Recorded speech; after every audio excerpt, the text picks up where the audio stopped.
আজকে আবার চলে এলাম একটা নতুন রেসিপি নিয়ে, সেটা হলো মাছের মাথা দিয়ে পোলাও। তাহলে চলুন দেখে নেওয়া যাক কীভাবে তৈরি করলাম মাছের মাথা দিয়ে পোলাও। প্রথমেই দুটো গাজর নিয়ে নিয়েছি, সেটাকে কুচি কুচি করে কেটে নিলাম।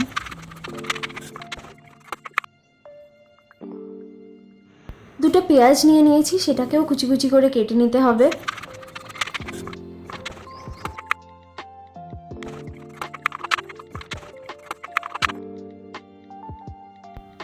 এরপর কিছুটা আদা নিলাম, এটাকেও স্কিন ছাড়িয়ে নিলাম, নিয়ে ছোট ছোট করে কেটে এটাকে পেস্ট করে নিতে হবে।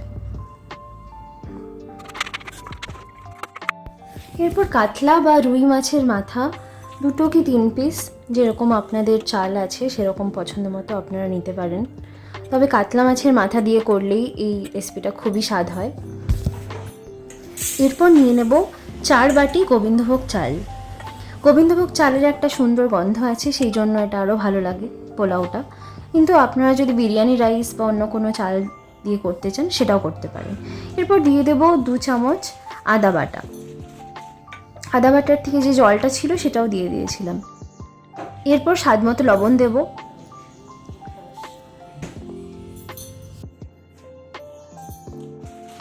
তারপর দেব 2 টেবিল স্পুন মতো হলুদ গুঁড়ো,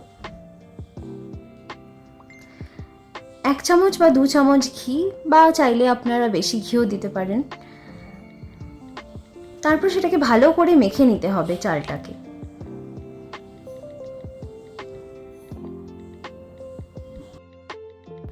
এরপর হাফ বাটি মুসুর ডাল, সেটাকে ভালো করে ধুয়ে সেটা অ্যাড করে দিলাম। আপনারা চাইলে 1 বাটিও নিতে পারেন। এরপর ম্যারিনেট করা চালটাকে ভালো করে দুটো থালায় ছড়িয়ে শুকাতে দিলাম বেশ কিছুক্ষণের জন্য।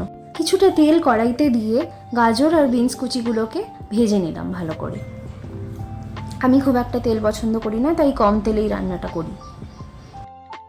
এরপর কড়াইতে তেল বসিয়ে মাছের মাথাগুলো ভেজে নিতে হবে।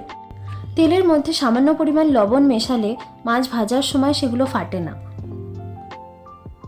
মাছের মাথাগুলো ভালো করে ভেজে নিতে হবে। কিছুটা ঢাকা দিয়ে ভাজলে আরও তাড়াতাড়ি ভাজাটা হবে। এমনভাবে ভাজতে হবে যাতে মাছের মাথাগুলো খুলে মুড়ি ঘন্ট টাইপের দেখতে লাগে। এবার অ্যাড করে দেব সেই কেটে রাখা পেঁয়াজগুলো। স্বাদ মতো কিছুটা নুন অ্যাড করব এবার। এরপর আদা, শুকনো লঙ্কা, ধনে, জিরের একটা পেস্ট অ্যাড করে দিলাম এবং সেটাকে নাড়তে থাকলাম। একটা মাখা মাখা মুড়ি ঘন্ট টাইপের বানিয়ে নিলাম। আবারও একটা কড়াই বসিয়ে সেখানে 2 থেকে 3 টিস্পুন তেল দিলাম। তাতে এলাচ, লবঙ্গ, দারচিনি দিয়ে কিছুটা ভেজে নিলাম।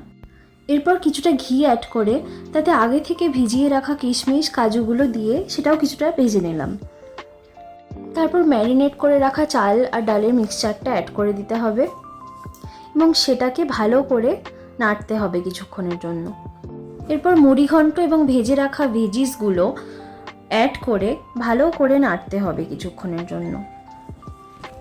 যে বাটিতে করে চাল মেপেছিলাম সেই বাটিরই 9 বাটি জল দিলাম। যতটা অ্যামাউন্টে চাল নেব তার ঠিক ডবল পরিমাণেই জল অ্যাড করতে হয়, কিন্তু এক্ষেত্রে আমি 1 বাটি জল একটু বেশি নিলাম, মানে 4 বাটির জন্য 9 বাটি জল নিলাম, কারণ এখানে মাছের মাথা, ভেজিস এবং হাফ বাটি মুসুর ডালও আছে, তো সেই জন্য 9 বাটি জল নেওয়া হয়েছে।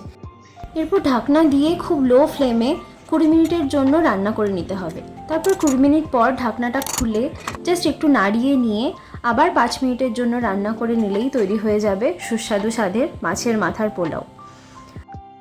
এই রান্নাটা শেখার জন্য যার নাম না নিলেই নয়, তিনি হচ্ছেন রীতা কাকিমা। 1 মাসের মধ্যে আমি অনেক রান্না শিখেছি তার কাছে, তো এটা তার মধ্যে একটা। শনি রবিবার রেস্টুরেন্টের বিল না বাড়িয়ে বাড়িতেই এইভাবে দুপুরবেলা তৈরি করে ফেলুন সুন্দর সুস্বাদু স্বাদের পোলাও। সবাই চেটে পুটে প্রাণ ভিজিয়ে খাবেন। আজকের মতো টাটা, বাই বাই। আবার ফিরে আসবো একটা নতুন রেসিপি নিয়ে খুব তাড়াতাড়ি।